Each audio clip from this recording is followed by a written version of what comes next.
Hi, my name is Corey. You are watching Corybergeron Recordings, and today we're going to talk about 5 ways to make your chorus jump out of your speakers. Well, how are we going to do that? We're going to do that by using a handful of different arrangement lifts. What is an arrangement lift? It's adding in additional elements to your arrangement to enhance your production as desired. When I build a song in pre-production, I am always conscious of my arrangement. You need to have an effective arrangement to have an effective mix. One more time, effective arrangement for an effective mix, okay? So most of what I'm going to show you today are elements that you can throw into any mix session, right? If you're mixing a session for a client, if you're mixing your own thing, you can actionably put these into your session today. It doesn't take too much work. Without further ado, let's jump into it. So what I have here is a Pro Tools session. This is a mix session. It's the full session. I just have a bunch of stuff hidden. And what you can see, what is visible, is what I will be talking about today. I'm going to actually mute everything, and I'm going to just play a pass of the chorus, and we'll go from there.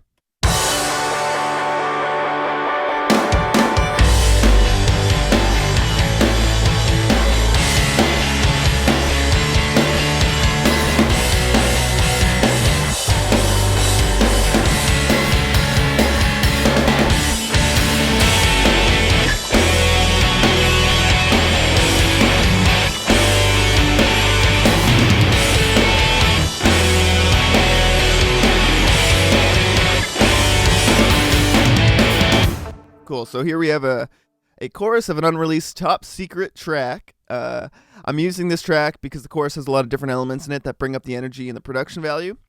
So first off, let's talk about number 1, the sub-octave bass. The sub-octave bass is simply a signal generator that is following the bass guitar part, but an octave lower. You can tuck it in gently, and it adds a lot of weight to the track, and can also add a lot of consistency to your low end. If that's something you struggle with, this can help. Often, I like to sidechain my kick drum to it so it ducks out of the way when the kick hits. I highly recommend trying this out. A simple way to do it is to pull up Structure Free if you're using Pro Tools. It's a free plugin that comes with it. Put it on the signal generator preset, and then just note for note map out what the bass guitar is playing. All right, so I actually have the track here. This is what it looks like. It's an active. Let me do this. So, sorry, it's on sine wave. It's on sine wave. That's what I meant to say. So, structure free, put it on sine wave, map out the bass part, make sure you throw it an octave lower than what the bass guitar is hitting. If you're struggling to figure that out, you can use a frequency spectrum, and it can show you what it is. Now, if I were to play this bass part by itself, which I'll do right now, you'll notice it's really low.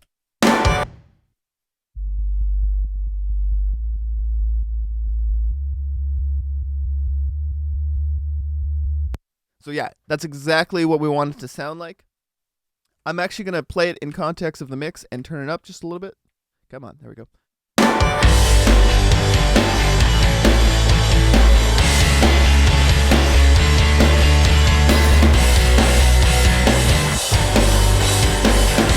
I don't know if that made too much of a difference. It was kind of just hitting my compressor way harder. But yeah, sub bass. Highly recommend it. So number 2 is auxiliary percussion. What is auxiliary percussion? It's simply shakers, tambourines. You can throw a bass in there. You can throw some bells on the snare hits. You can do a lot of stuff with it. In this song, we have a shaker, and then we have a tambourine. To touch on what I said earlier about being conscious of your arrangement at all times, this is it's a perfect example of that. So I want to keep the energy, and I want to keep the interest and the excitement of the song as high as possible. So if I start off the chorus, and I throw in the shaker,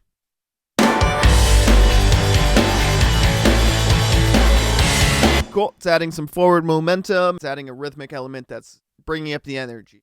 Okay? So then when it goes into the second half here, when that guitar lead comes in, I don't want it to be stale and just have the shaker continuing. I want to switch it up.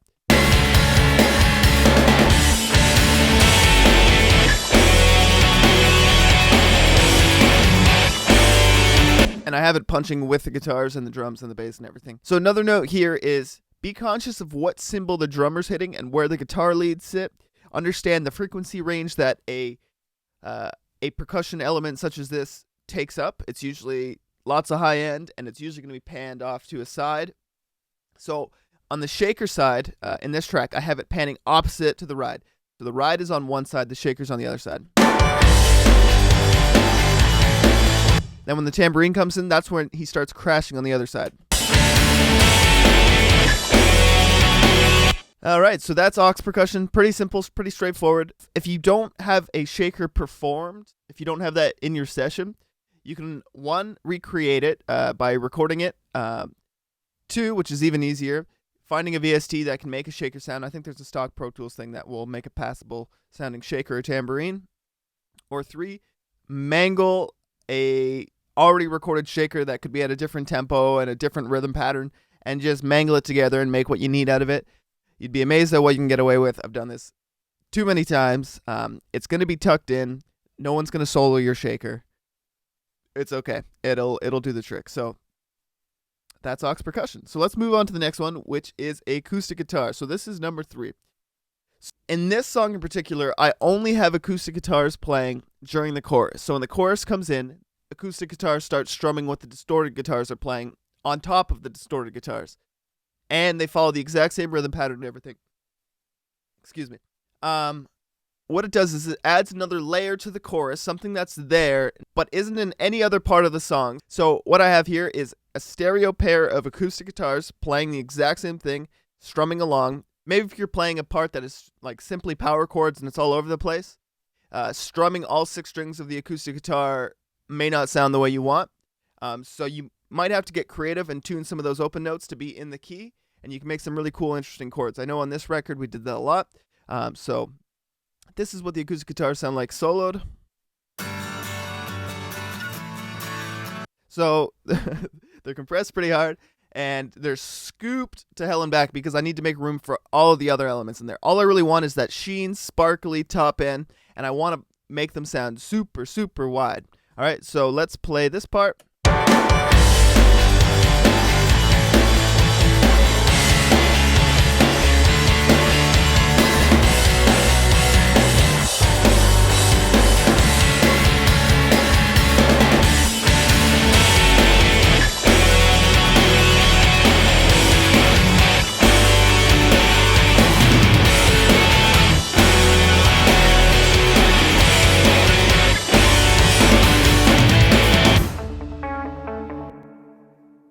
Cool. All right, so acoustic guitar is really, really straightforward. I know it doesn't sound like anything too crazy, but it does add a lot. So number 4 is the next one. Number 4 is a super, super, super simple one, but it makes a world of difference. So what it is, basically, is adding a crash cymbal to the start of your chorus or any part that you want to really, really hit. Adding a crash cymbal at the start of the chorus can add a ton of excitement and really help the pre-chorus and the chorus transition effectively. Even if the drum performance has a crash or even a double crash in it, I'd still recommend try throwing this in your session. I also recommend to keep a go-to crash sample ready to throw into a mix at all times. Okay, so just to show you what I mean, this is what a crash sounds like.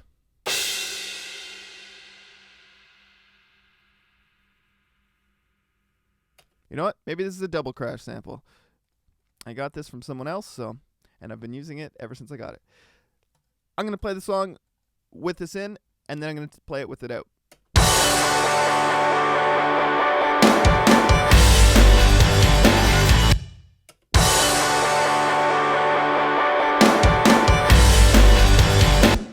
Let's see what happens if I turn it up. 6 dB. Let's go.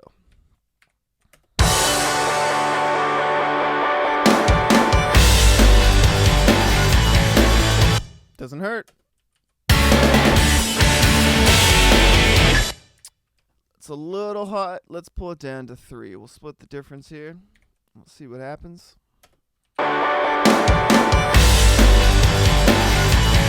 Cool. I dig it. Again, it's not a life-altering change to your mix, but it adds a lot. Throw a crash cymbal sample in when the chorus hits. Give it a try. All right, so the last thing, number 5 here, is we're going to talk about guitar octaves. Let me show you what I mean.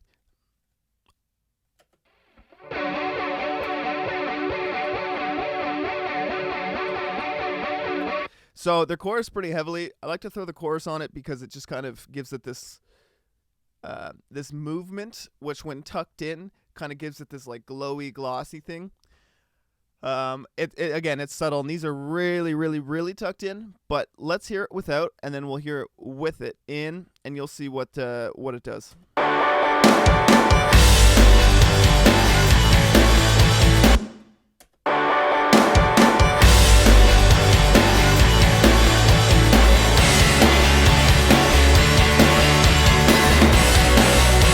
Cool. So to me, it really thickens things up. It adds a lot of harmonic content to the mix, and I don't know, it just kind of makes it sound fuller.